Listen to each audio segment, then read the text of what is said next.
joined now by Treasurer Josh Frydenberg, who joins us in Victoria. Very good morning to you, Treasurer.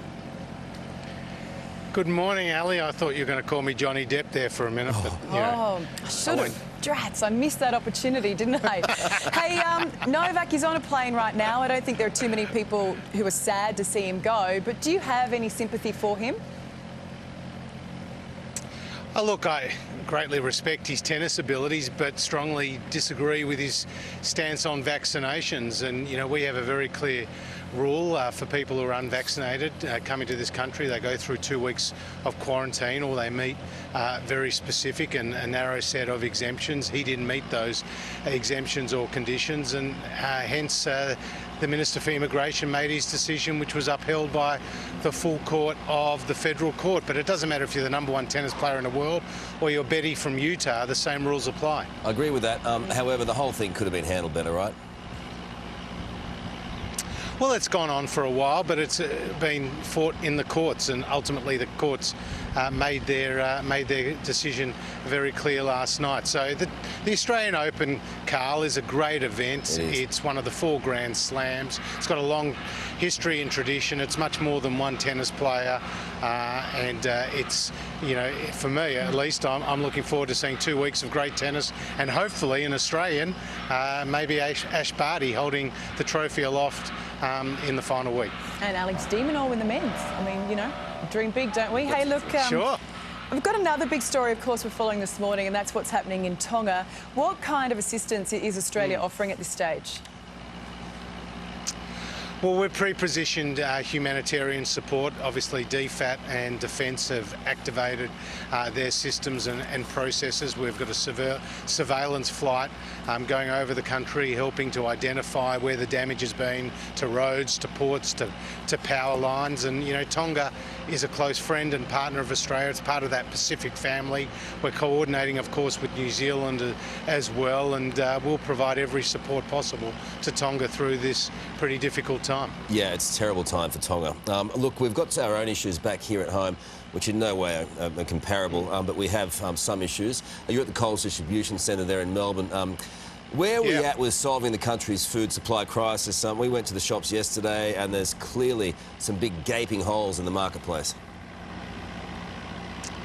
Well, there's no doubt there's real pressure on supply chains, and it's not just distribution centres where I'm at today with Coles, but it's whether it's in the trucking industry, it's in the abattoirs themselves, it's right across that supply chain. And that's because Omicron is seeing a massive increase in the number of cases and people having to isolate at home. But it's not as severe as Delta, fortunately. It doesn't require statewide or even localised lockdowns at this point in time.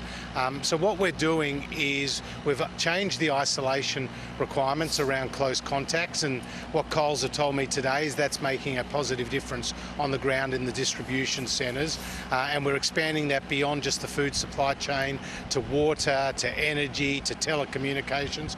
We've got to keep our schools and childcare centres open when they start with term 1, because if we don't, there'll be many parents who have to stay at home looking after their kids, and that will mean higher levels of absenteeism as well. So we've got a full court press, whether it's with respect to specific measures around isolation, whether it's respect to allowing international students to work more hours so we can get more people into the workforce, or whether it's the various health measures that we're also undertaking. It's pretty bleak out there, as you'd know.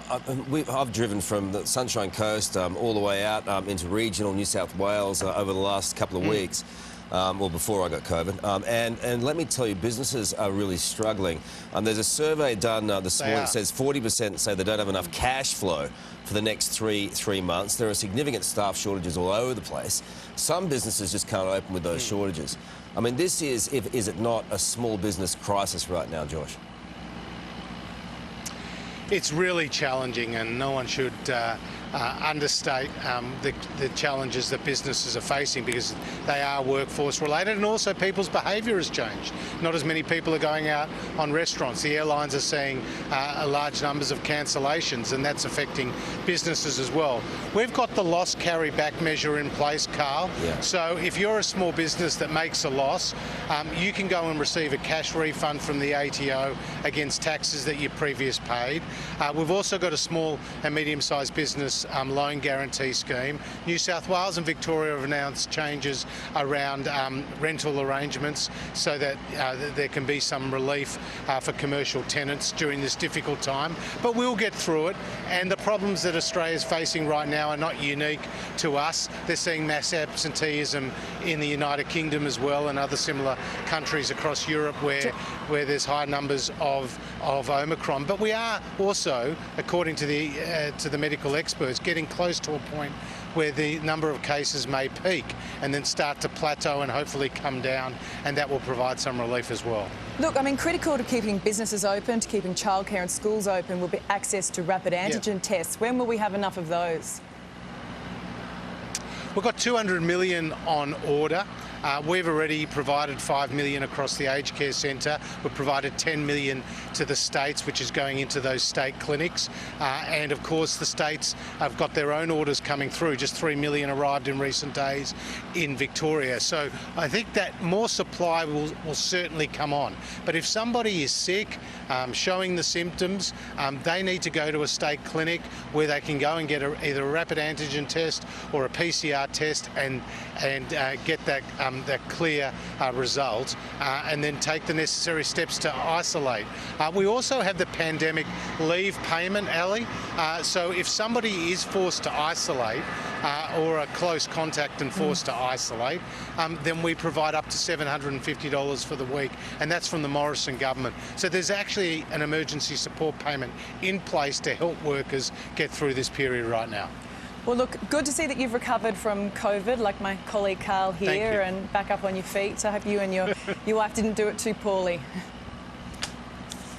Well, I think hundreds of thousands of Australians are going through what we did.